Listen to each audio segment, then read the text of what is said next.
Everyone. So నిన్న Chevella bus accident అనేది జరిగింది గైస్. సో యాక్చువల్లీ నాకు ఇన్ఫర్మేషన్ అనేది తెలీదు. మొన్న కూడా బెంగళూరు బస్ యాక్సిడెంట్ అనేది జరిగింది, అక్కడ మొత్తం బస్ అనేది కాలిపోయింది అంట. సో అది కూడా నేను తర్వాత చూశాను when 3-4 days has completed. Not 3-4 days, exactly 2 days complete అయిన తర్వాత. వై బికాస్ నేను ఎక్కువ ఇన్స్టాగ్రామ్ స్క్రోల్ చేయను, షార్ట్స్ అనేది చూడను, అండ్ నేను కంప్లీట్గా ప్రిపరేషన్ చూస్తూ ఉంటాను కాబట్టి నేను స్టేటస్ అలాంటివి ఏమీ చూడట్లేదు. దానివల్ల నాకు అసలు ఇన్ఫర్మేషన్ అనేది తెలియట్లేదు. బట్ సీరియస్లీ గైస్, అసలు what is happening?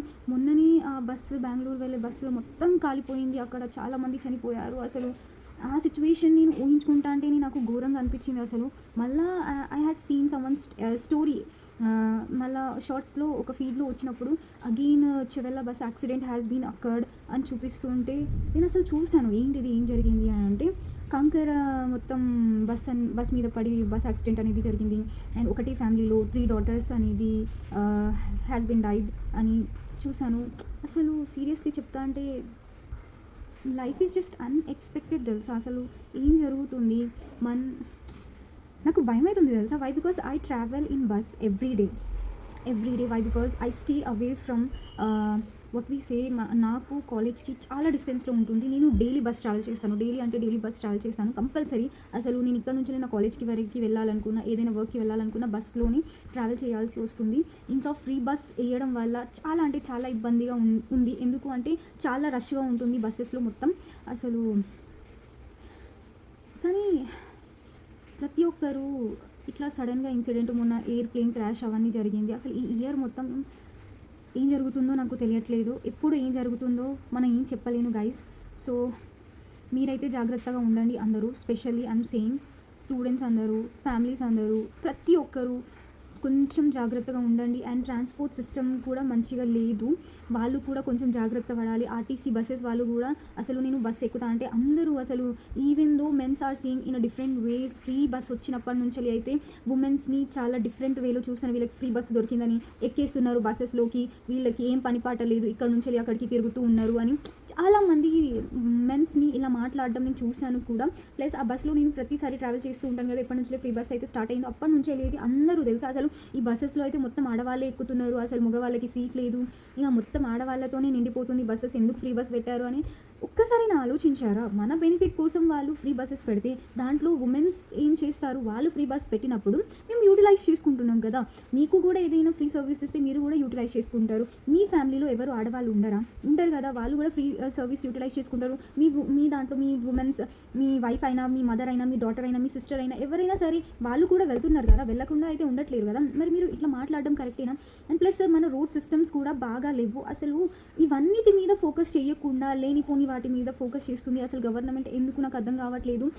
Crores of rupees ఒక ప్రోగ్రామ్ ఆర్గనైజ్ చేయడానికి లక్షలు ఖర్చు పెడుతున్నారు, దానికి పెడుతున్నారు. మన ట్రాన్స్పోర్ట్ సిస్టమ్ని, రోడ్వేస్ని, హైవేస్ని మంచిగా కన్స్ట్రక్షన్ చేస్తే మళ్ళీ మంచి ఫెసిలిటీస్ మన తెలంగాణలో మంచి ఫెసిలిటీస్ అనేది డెవలప్ చేస్తే బాగుంటుంది కదా. ఎక్కడ అయితే బస్సెస్ సరిగ్గా లేదు, బస్సెస్ సర్వీసెస్ చేపియాలి. ఎక్కడ అయితే conductors, drivers and overloaded lorries ఏవైతే ఉన్నాయో వాళ్ళకి సపరేట్గా ఒక చెక్ లిస్ట్ అనేది ఉండాలి. సో దట్ వాళ్ళు చెక్ చేస్తూ ఉండాలి ఎక్కడెక్కడ ఏం ప్రాబ్లం ఉంది, ప్రతి ఒక్కటి చెక్ చేస్తూ ఉంటే ఇలాంటి ప్రమాదాలు అయితే జరగవు కదా.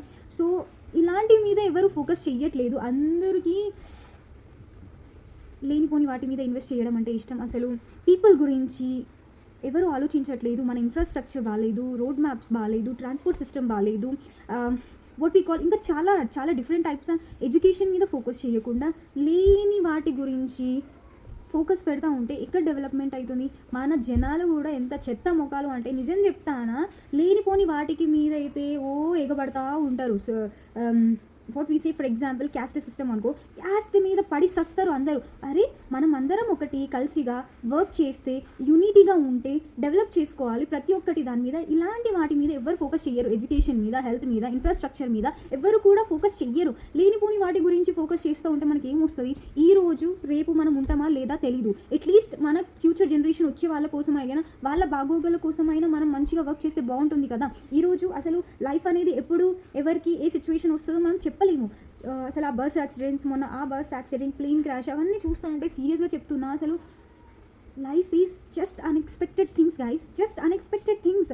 అసలు ఏం మాట్లాడాలో అర్థం కావట్లేదు. అసలు నేను ఇవన్నీ ఒక్కొక్క ఫ్యామిలీ మీద అది వెళ్తా అంటే ఎంత బాధాకరంగా ఉంది తెలుసా. ఈవెన్ ఒకవేళ నా ఫ్యామిలీలో జరిగినట్లయితే, మీ ఫ్యామిలీలో జరిగినట్లయితే మీ సిచ్యువేషన్ ఎట్లా ఉంటుందో ఒకసారి ఆలోచించండి. మీ సిస్టర్కైనా, మీ బ్రదర్స్ అయినా, మీ ఫాదర్కైనా, మీ మదర్కైనా, ఎవరికైనా ఇలాంటి సిచ్యువేషన్ వస్తే మీరు తట్టుకోగలుగుతారు? అలాంటి సిచ్యువేషన్ అస్సలకి తట్టుకోలేరు, ఎవరు కూడా తట్టుకోలేరు. మరి ఇవన్నీ చేంజ్ చేయాలంటే మనం ఏం చేయాలి? మనకి ఆ రైట్ ఉంది. We the people of India is having the right to vote a particular person. Seriously మనం వాళ్ళకి డిమాండ్ చేయాలి. మనకి ఆ రైట్ ఉంది. ఈరోజు యాక్సిడెంట్ జరిగింది, రేపటి ఒక 1 వీక్ వరకు ఇదంతా నడుస్తూ ఉంటే తర్వాత అందరూ వాళ్ళ పనులు వాళ్ళు బిజీ ఉంటారు, అందరూ మర్చిపోతారు ఇవన్నీ ఇన్సిడెంట్. మళ్ళీ దీని గురించి ఎవరు డిస్కస్ చెయ్యరు కూడా తెలుసా. అసలు ఎందుకు ఈరోజు ఇన్సిడెంట్ జరిగింది ఈ రోజు వరకే మాట్లాడుకుంటారా? తర్వాత మీరు ఏం చెయ్యారా? మీరు వాళ్ళకి డిమాండ్ చేయండి, మాకు మంచి ఇన్ఫ్రాస్ట్రక్చర్ కావాలి, ప్రతి ఒక్కటి మాకు మంచిగా కావాలి, మేము మీకు ఓటు ఎందుకు ఇస్తున్నాము అని మీకు అడిగే రైట్ లేదా ఎవరికి? మీకు అడిగే రైట్ ఉంది కదా, మీరు అందరూ అడగచ్చు కదా, ఎందుకు అడుగుతలేరు మరి? ప్రతిదానికి మీకు ప్రతిది మంచిది కావాలి, ఫ్రీ బస్సు కావాలి, అన్నీ కావాలి అనుకుంటారు, కరెక్టే. మాకు ఇంకా ఏం చెప్పాలో నాకు అర్థం కావట్లేదు సీరియస్లీ. మీరు ముందుకు వెళ్ళి ప్రొటెస్ట్ చేస్తే ప్రతి ఒక్కటి, ప్రొటెస్ట్ అంటే అట్లా ప్రొటెస్ట్ చేయడం కాదు, ఒక మంచిని ఒక పాజిటివ్ వేగా వాళ్ళకి డిమాండ్ చేయాలి, గవర్నమెంట్కి డిమాండ్ చేయాలి. What is this happening? మీరు అట్లీస్ట్ బస్ డ్రైవర్కి కొంచెం వాళ్ళకి చెప్పాలి, మీరు డ్రైవ్ చేసేటప్పుడు అంత స్పీడ్ అవసరమా? ఒక లిమిట్లో డ్రైవింగ్ అనేది చేయడం చాలా చాలా ఇంపార్టెంట్. చాలామంది ప్రాణాలు మీ మీద ఆధారపడి ఉంటుంది. అసలు నేను బస్సులో వెళ్తున్నప్పుడు ఒక బస్ డ్రైవర్ మీద ఒక 50 మంది, 72 మెంబర్స్, మ్యాక్సిమం 80 మెంబర్స్ కూడా చాలామంది ఉంటారు ఆ బస్సులో. వాళ్ళందరి ప్రాణాలు మీ చేతుల మీద ఉన్నప్పుడు మీరు ఎంత జాగ్రత్త పడాలి? అండ్ ఈవెన్ లారీస్ వాళ్ళకి, ట్రాక్టర్స్ వాళ్ళకి అసలు కామన్ సెన్స్ లేదా? నాకు అర్థం కాదు. కొంచెం మీరు మీ అంత పెద్ద హెవీ లారీ, కంకర లారీ ఉంది, మీకు డ్రైవ్ చెయ్యడం రాదా? ఫస్ట్ ఆ ముచ్చట. ఎవ్రీ డ్రైవర్స్ చాలా జాగ్రత్త పడాలి. And even the boys also కూడా మీరందరూ చాలా జాగ్రత్తగా డ్రైవ్ చేయాలి. మరీ అంత స్పీడ్ పనికి రాదు. ఎవరి కోసం అంత స్పీడ్ వెళ్ళి చూపించి ఏం చేయాలనుకుంటున్నారో నాకు అర్థం కాదు. మీరు ఇప్పటి నుంచి వెళ్ళి అయినా జాగ్రత్త పడండి. ఈవెన్ ప్రతి ఒక్క డ్రైవర్స్ కూడా ఆలోచించాలి. సమ్ బస్సెస్ ఉన్నాయి, చాలామంది ప్రాణాలకి ప్రమాదం ఉంటుంది అని కూడా వాళ్ళు ఆలోచించాలి. ఇటు పక్కన చూసుకుంటూ డ్రైవ్ చేయాలి. ఒక మోడరేట్ లెవెల్లో డ్రైవ్ చేయాలి. మీకు ఏమైనా మిస్ అవుతుందా? అక్కడ ఏమన్నా ఫ్లైట్ మిస్ అవుతుందా? లేకపోతే ఏమైనా మిస్ అవుతుందా? అంత ఫాస్ట్గా డ్రైవ్ చేయడం, ఎట్లా పడితే అట్లా డ్రైవ్ చేయడం అసలు నాకు అర్థం కాదు. మీ వల్ల 20 మంది ప్రాణాలు కోల్పోయారు. And the boys who are drunken and driving, అలాంటి వాళ్ళైతే నాకు నిజం చెప్తానా, ఎందుకు ఆ రోజు ఒక అబ్బాయి వల్ల హూ హ్యాస్ డ్రంకెన్, ఆ అబ్బాయి ఆ బస్సుని ఢీకొట్టడం వల్లనే ఆ బస్సు అంతా కాలిపోయింది తెలుసా. చిన్న పిల్లలు అంట, జాబ్ చేసే వాళ్ళందరూ ఇంటి నుంచి వెళ్ళి వేరే ప్లేసెస్కి వెళ్ళినప్పుడు జాబ్ చేయడానికి అందరినీ వదిలిపెట్టి వెళ్తుంటే వాళ్ళు మళ్ళీ తిరిగి రావట్లేదు అక్కడ నుంచి వెళ్ళి. What is this happening? What is this system is doing? I just don't understand. మీరైనా మంచిగా డెవలప్ అవ్వండి ప్లీజ్. మంచిగా ఎవరికి please drive safe, don't harm others. Even lorries వాళ్ళైనా, ఆర్టీసీ బస్ వాళ్ళైనా సరే, ఏ బస్ వాళ్ళైనా సరే వేగం what we say, I just don't understand what to say in Telugu. Don't speed అంటే మీ స్పీడ్ని ఎక్కువ పెంచకండి, మోడరేట్ లెవెల్లోనే వెళ్ళండి. మరీ స్పీడ్గా వెళ్ళాలని ఏం రూల్ లేదు. ఒకవేళ రోడ్ వేస్ కొంచెం ఖాళీగా ఉన్నప్పుడు అప్పుడు మీ స్పీడ్ని ఇంక్రీజ్ చేయండి. అంతేగాని ఒక్కసారి ఆలోచించండి, యాజ్ అ డ్రైవర్ మీ మీద 100 మంది ప్రాణాలు ఆధారపడి ఉంది. ప్లస్ పక్కన ఎవరైతే డ్రైవింగ్ చేస్తున్నారో వాళ్ళు కూడా ఆలోచించాలి. అరే పక్కన బస్సెస్ వెళ్తుంది, స్కూల్ బస్ అయినా సరే, ఆర్టీసీ బస్ అయినా సరే, వేరే ఎక్స్ప్రెస్ బస్సెస్ అయినా సరే, ఏదైనా సరే, ఈవెన్ కార్స్ వాళ్ళు కూడా కొంచెం జాగ్రత్త పడాలి. అండ్ ఈవెన్ లారీస్ వాళ్ళు కూడా ప్లీజ్ మీరు కొంచెం జాగ్రత్త పడండి. ఎందుకు అంత మీకు అసలు నాకు అర్థం కాదు. కొంచెం ఆలోచించి మీరు అందరూ డ్రైవ్ చేస్తే బాగుంటుంది కదా. Please I'm requesting you every one.